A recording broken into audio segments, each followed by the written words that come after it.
How's it going, gang? Chris Card's back through the mail Monday. Hope everyone had a great Easter weekend. Our first return is from Santa Clarita, California.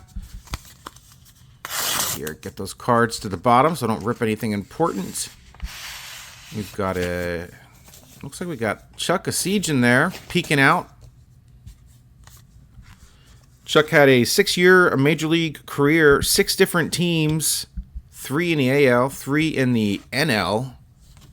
Very symmetrical career for Chuck Essegian.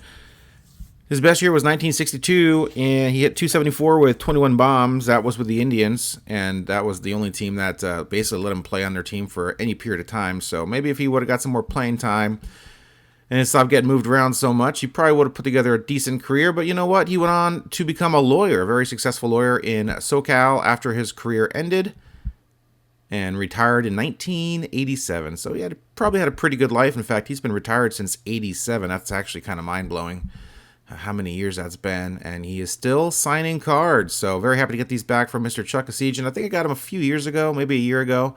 Had a couple more cards I came across. I figured, what the heck. And there they are, guys. Looking good. Let's move on to return number 2. All right, our second return here, our envelope says Billings, Montana on it. Not a very common return destination for our send-outs here. Let's see who we've got. And we've got Jeff Ballard. Jeff Ballard, 7-year career, 5 of those with the Orioles. In fact, voted one of the top 50 most popular Orioles of all time, which is, I don't think that's saying much. 1990 Topps American League All-Star. I do not think he was an All-Star in his career. 92 Topps there, a couple of those signed, 88 Donruss, and there you guys have it. Jeff Ballard, 5 years with the Orioles. His last 2 years with Pittsburgh, his career ended when he was in a car accident, collided with a semi-truck, broke his neck, some ribs, and that was the end of his career in 1995. But he graduated from Stanford, got a degree in geophysics, and his parents, his dad and brother, had a petroleum company in Montana, Ballard Petroleum, right there on the envelope.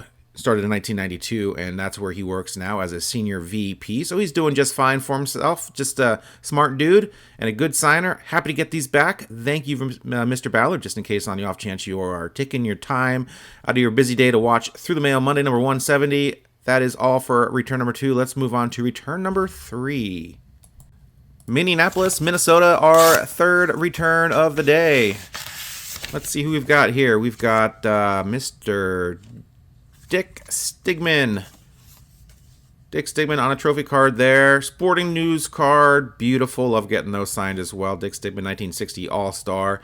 Trophy card there. Remember when I used to try to get those trophy cards signed? That was like my goal, get all those trophy cards signed. Well, that's I'm doing these set signings now, and that's kind of taking up all my time. But I still like to get them signed when I can.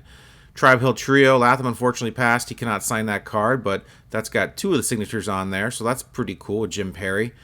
Strikeout Leaders card, Camilo Pascual can go on there as well. And, yeah, there you go. Dick Stigman, hometown of Nimrod, Minnesota. Nimrod, that is a biblical figure.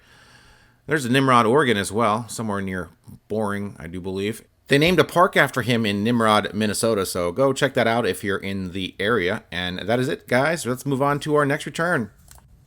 All right, gang, Metroplex right here from Michigan. Our next return, we've got Lloyd Allen. Lloyd Allen, 7-year career, former first-round draft pick of the California Angels back in the 1968 amateur draft, 12th pick overall.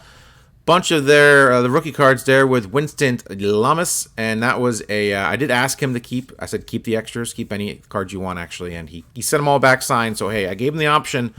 So now I'm hoarding all these cards with a signature on it. Winston does not sign. He signed a few years ago. He hasn't signed in quite a few years, so I don't know what's going on with him. But Lamas, 2 L's in his last name to start, 2 L's in Lloyd's first name to start, plus 2 L's in his middle name as well. Does that, or his last name, does that only impress me? I think that's kind of an odd occurrence there. But there you have it, guys. Lloyd, let's see here. Yeah, pretty good. 1979 retired due to arm problems. That's a bummer. Fresno City College, he attended briefly. Congratulations getting out of Fresno, California without getting shanked. Well done, Lloyd Allen. And there you guys have it. Lloyd Allen. Great signature from him. Another 7-year career. Seems like all these returns this week are 7-year career guys. So let's move on to our final return. Let's see if we've got more than 7 years in this next guy. All right, North Texas, Texas, and Dallas, Texas also made their way onto this stamp. I'm not sure why Dallas needed to be on there as well. Let North Texas, Texas have its day in the sun. Dallas, you are plenty famous enough without being on all these envelopes. John Knox. John Knox did not play 7 years, played 4 years, never played more than 55 games. Bright pink index card. There you guys go. John Knox on a 75 Topps card. 75 Topps card, his last year in the bigs was 1974. Pride of Bowling Green. Very nice. Look at that. With Amari Wills, 1975 SSPC card and the 74 Topps rookie card for my set. See if I can get a few others signed on that card. Amari Wills and John Knox. What is the connection? Absolutely none.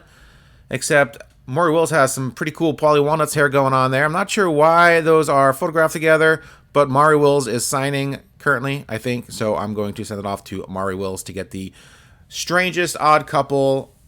They didn't play on the same team. They didn't play at the same position. I'm not sure why Mari is on there, except for the guys at SSPC were basically Gorilla. It was a Gorilla baseball card company. It was sort of like a renegade baseball card company who just got on the field and took photos of everything and everybody. So I guess that's how that card came into being. Pretty sweet to get them both signed. We'll see. Stay tuned, guys, for that to see if I can complete that with Mari Wills. And that is it, my friends. Through the mail, a Monday, number 170. Hope everyone enjoyed it. Look at that haul from this week's returns. Hope everyone had a great weekend. Baseball, Easter, NASCAR racing on dirt. That was fun. All sorts of stuff happening this weekend. And that is it, my friends. That's all I've got for today. Join us next week. We'll do the same thing all over again, except we'll call it TTMM 171. We'll just move on into the 70s and the 80s and 90s, and eventually we'll hit 200. That'll be exciting. And that's it, gang. That's it. That's all I have to say. I'm trying to think of stuff I got nothing going on here. I just hit that subscribe button. That'd be awesome. Hit the like button. Comment down below, and let me know what you guys thought of this week's return. Sort of all over the map. Sort of the, I got quite a few vintage, actually, so that was kind of fun. Essegian there, and Stigman, as well as John Knox. Borderline vintage. I know real vintage guys would scoff at 70s being vintage, but hey, it's 2022. That's a long time ago. That's it, guys. Hope everyone had a great weekend. How many times have I said that? 4 times now? It's one of my, I'm thinking, my head's thinking right. I'm thinking of what to say next, and I'm just repeating myself. So I'm buying myself time to say something, say something profound, and I've got nothing left. That way, that means I just got to get out of here. So thanks a lot, gang. Have a great week. See ya.